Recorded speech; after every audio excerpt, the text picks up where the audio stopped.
లగచర్ల ఘటనలో నిందితులకు బెయిల్ మంజూరు చేసింది నాంపల్లి స్పెషల్ కోర్టు. పట్నం నరేందర్ రెడ్డి, సురేష్ సహా 24 మందికి బెయిల్ మంజూరు చేసింది. షరతులతో కూడిన బెయిల్ ఇచ్చింది. 3 నెలల పాటు ప్రతి బుధవారం విచారణకు హాజరు కావాలని నిందితులకు నాంపల్లి స్పెషల్ కోర్టు ఆదేశించింది. లగచర్ల ఘటనలో నెల రోజులకు పైగా నిందితులు జైల్లో ఉన్నారు. పట్నం నరేందర్ రెడ్డి, సురేష్ సహా 24 మందికి బెయిల్ మంజూరు చేసింది నాంపల్లి స్పెషల్ కోర్టు. ఈ బెయిల్ కి సంబంధించి పూర్తి డీటెయిల్స్ అందిస్తారు మా కరెస్పాండెంట్ వాసు. లైవ్ లో సిద్ధంగా ఉన్నారు. వాసు, చెప్పండి, ఎటువంటి కండిషన్స్ తో ఈ బెయిల్ మంజూరు చేసింది, ఎలాంటి వివరాలు ఉన్నాయి మీ దగ్గర? ఎస్ బిందు, రాష్ట్ర వ్యాప్తంగా సంచలనం రేపినటువంటి లఘుచర్ల దాడికి సంబంధించి కూడా వికారాబాద్ కలెక్టర్పై జరిగినటువంటి దాడి కేసులో కూడా అరెస్ట్ అయినటువంటి 25 మందికి నాంపల్లి కోర్టు బెయిల్ మంజూరు చేసింది. దీంట్లో మాజీ ఎమ్మెల్యే పట్నం నరేందర్ రెడ్డి ఉన్నారు. అతను కూడా షరతుతో కూడిన బెయిల్ మంజూరు కావడం జరిగింది. ప్రస్తుతం మనతో పాటు మాట్లాడడానికి ఎవరైతే నిందిత తరపు వాదన వినిపించినటువంటి న్యాయవాదులు ఉన్నారు.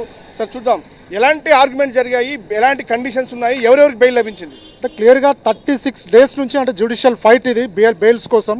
కోర్ట్స్ మారుతున్నప్పటికీ జ్యుడిషియర్గా కోర్టులు కూడా ఈరోజు రైతుల పక్షాన నిలబడ్డాయి. తీర్పు కూడా రైతుల పక్షాన ఇవ్వడం జరిగింది. అంటే ఇక్కడ క్లియర్గా ఒకటి అర్థమవుతుంది, క్రిమినల్ కాన్స్పిరసీ అనేది ఇక్కడ జరగలేదు.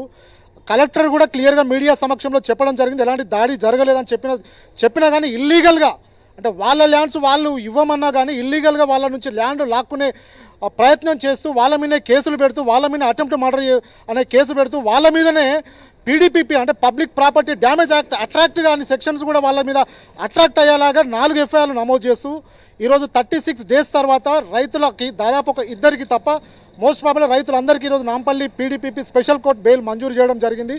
ఇక్కడ మేము క్లియర్గా జడ్జి గారి ముందు పీడీపీపీ యాక్ట్ అనేది రైతులకి కానీ పట్నం నరేందర్ రెడ్డి కానీ అట్రాక్ట్ కాదు.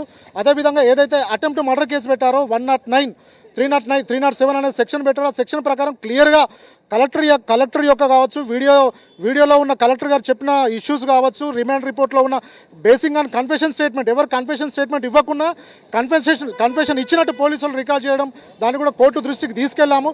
కాబట్టి basing on the false investigation, false FIRs నమోదు చేశారని మేము కోర్టు దృష్టికి తీసుకెళ్ళాం. కోర్టు వాటిని యాక్సెప్ట్ చేస్తూ ఈరోజు మోస్ట్ ప్రాబబ్లీ రైతులందరికీ పట్నం నరేందర్ రెడ్డి గారికి కండిషన్స్తో కూడిన బెయిల్స్ మంజూరు చేయడం జరిగింది. రేపు మేము కోర్టులో షూరిటీస్ ప్రొడ్యూస్ చేస్తున్నాం.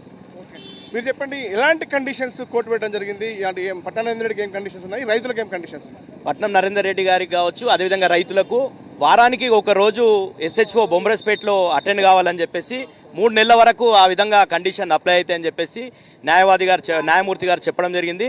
మేమేమంటున్నాం అంటే ప్రభుత్వం ఈరోజు అక్రమంగా రైతుల మీద పెట్టినటువంటి కేసులు ఏవైతున్నాయో దాంట్లో ప్రభుత్వంకి ఎదురుదెబ్బ తగిలినట్టు. ఎందుకంటే అన్యాయంగా రైతులకు ఎలాంటి సంబంధం లేకుండా వాళ్ళ భూములు గుంజుకునే ప్రయత్నంలో భాగంగా ముఖ్యమంత్రి గారి కాన్స్టిట్యున్సీలో వారి సోదరుడు తిరుపతి రెడ్డి గారు పూర్తి స్థాయిలో ఈ ఇన్వెస్టిగేషన్ని ప్రభావితం చేసే విధంగా ఎవరైతే పడరానటువంటి వాళ్ళు రైతులు ఉంటారో అన్యాయంగా ఎవరికి సంబంధం లేనటువంటి వాళ్ళని కూడా అన్యాయంగా ఇరికించి ఈ రకంగా 36 రోజులు జైల్లో పెట్టడం జరిగింది. దీనికి తప్పకుండా ప్రభుత్వానికి భవిష్యత్తులో గుణపాఠం చెప్తారు రైతులు. సార్, మీరు చెప్పండి, ప్రధానంగా చూస్తున్నాం ఏ బేసిక్ మీద బెయిల్ ఇవ్వచ్చు? ఎందుకంటే వాళ్ళు పీడీపీపీ యాక్ట్ పెట్టారు, ఏదైతే అటెంప్ట్ మర్డర్ కేసులు పెట్టారు, అంటే ఎలాంటి ఆర్గ్యుమెంట్స్తో మీతో కోర్టు ఏకీభవించింది?